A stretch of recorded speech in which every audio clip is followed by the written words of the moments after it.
Hello, my wonderful viewers, and welcome to another episode of Betty Adams Overanalyzes.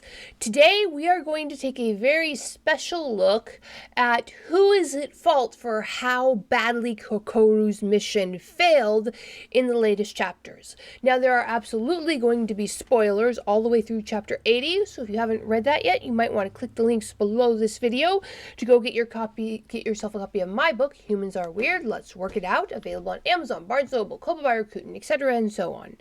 But we are getting into spoiler territory, so be warned. So, if you're ready for some spoilers, you will know that Kikoru's mission in between chapters, say, 75 and 80, has gone miserably south by this time. There was a massive complete systems failure, and Kikoru, who is set to be the future linchpin of the defense force. So we're not looking at Kikoru as a person here, with thoughts and feelings and emotions of her own. We are looking at Kikoru simply as a defense force asset, the same way we would look at her suit, which is a pretty cold-blooded way of doing things. But that is one of the ways that the people we're going to be primarily talking about probably should be looking at her if they want to keep her alive. So who are we talking about here? Our beloved screamy science guy, Kurusu, the behind-the-scenes guy in the chair for Director General Shinamaya, and our sweet and charming Okanogi, who's been with us from the beginning of the application arc, directing things behind the scenes for the 3rd Division. Now, both of these people are very high-ranked in their field. Yes, they're support staff, but they are the best support staff.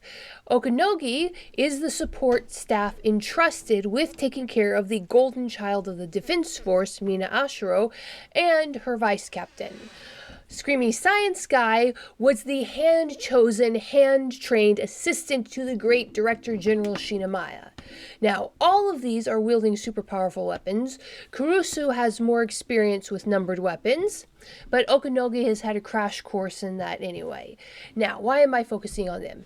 Because in Chapter 80, they are the ones who were supposed to be taking care of Kikoru, and they failed on a fairly major level. Now, what's going on with Kikoru right now? We watched Kikoru's power spike in the middle of battle. She started that battle with an impressive 88% power pull on her suit. But that was the result of 3 months of training when she went from the mid-50s power release to that 88% power release. After 3 months of training, she managed to raise her points 20%. Then, in the middle of battle, she managed to cause her power draw to climb during battle. And nobody in the command station caught that this was a bad thing. Now, why would they? Why should they? Because someone in that position observing from the headquarters should have been able to see why it was a bad thing and see why it was a bad thing. And we know this is possible. This isn't totally out of reach because that is what the captain of the 4th Division did. Now, let's go all the way back 20 chapters ago to chapter 62. Reno has been training for a month with weapon number 6. He's out there in the fields trying to take down that mold kaiju. And suddenly, his power starts climbing in the middle of battle. And his handler, some unnamed technician, yells out his unleashed combat powers continuing to climb.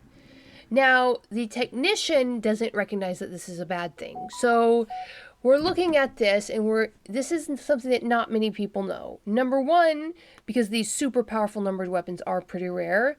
Number two, this is probably not something that's just super well known in the Defense Force. But it is possible to know it, and remember, Okanogi and Kurusu are supposed to be the best. They're supposed to know these things. That is their job. In Rito's case, the captain of the 4th Division noticed it, and he gives us a beat-by-beat explanation of what's going on. The technician says, Rito won't hold up at this rate. Is number 6 causing him to lose control of himself?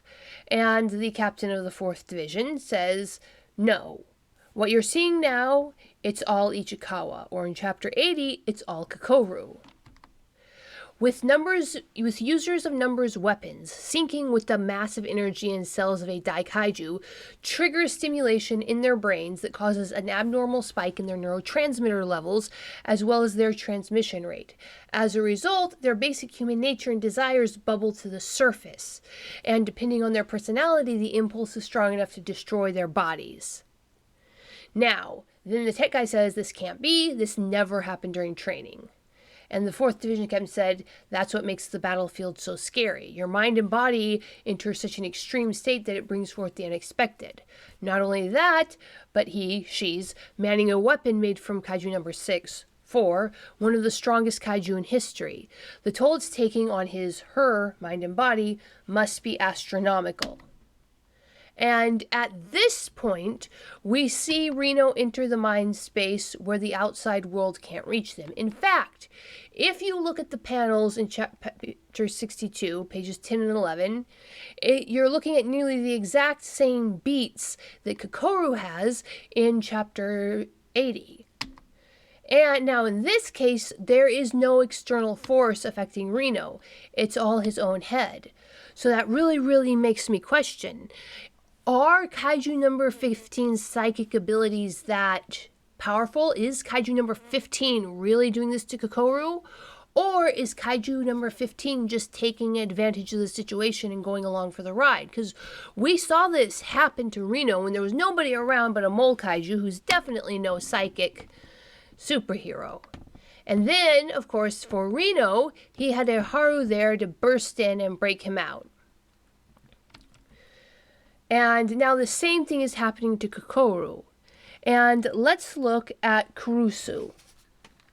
Kurusu especially, I think, bears again, this isn't really about Kokoru. This is about the asset that those two controllers are failing right now, Kurusu and Okanogi.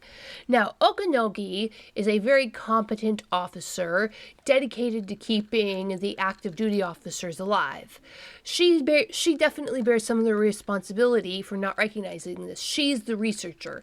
She should know even these obscure things that can happen in these rare situations. But I think Kurusu bears much more of the blame here. Why is that? Because I think Kurusu is what's known in Japan as the designated American. What is a designated American? Now, please correct me if I'm wrong. I've only read about this from articles and stuff. But in Japanese culture, it is considered taboo to challenge your superiors, especially openly, on the job. This can lead to problems and complications that would never arise in an American company. Not that we don't have our own problems and complications, but most American workers feel fairly confident, if they're competent enough to see things, on challenging their boss if their boss is doing something stupid. So many Japanese companies in the grand cultural exchange across the Pacific have a designated American in the office. Sometimes it's an actual American, but mostly they just pick their employee who has the most chutzpah, and they say, okay, your job is to stand in the office, in the meetings, and go up to the boss and say, that's a stupid idea when that's a stupid idea. Why do I think Kokoru's already fulfilling this role? Let's go all the way back to chapter 34, when Director General Iso Shinamaya steps into that room. Now remember, this is Japanese culture we're about. The American readers probably didn't even notice this. I didn't notice on the first reading. But Kurusu, a low-ranking backup support officer, directly and openly challenges Director General Shinamaya in public. That is really, really weird in Japanese culture, and it's really wrong. Of course, Iso Shinamaya actually turns around and applies the full force of his personality to get Kurusu to back off. So I'm thinking that Kurusu's job in the Defense Force is to be the designated American. He has been trained specifically to step up and stop things when they're going stupid. And in this case, he didn't. He watched as the power spiked when either he or Okanogi should have recognized that as the same unnatural power spike that happened to Reno.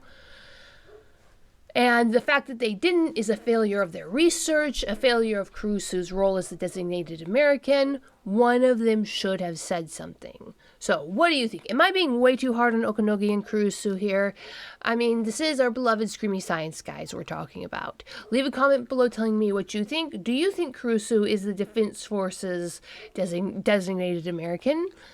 And again, do you think I'm being too harsh or not harsh enough on them? Hit that like and subscribe button. Go get yourself a copy of one of my books, or if you want a good chuckle. And peace out, my wonderful viewers.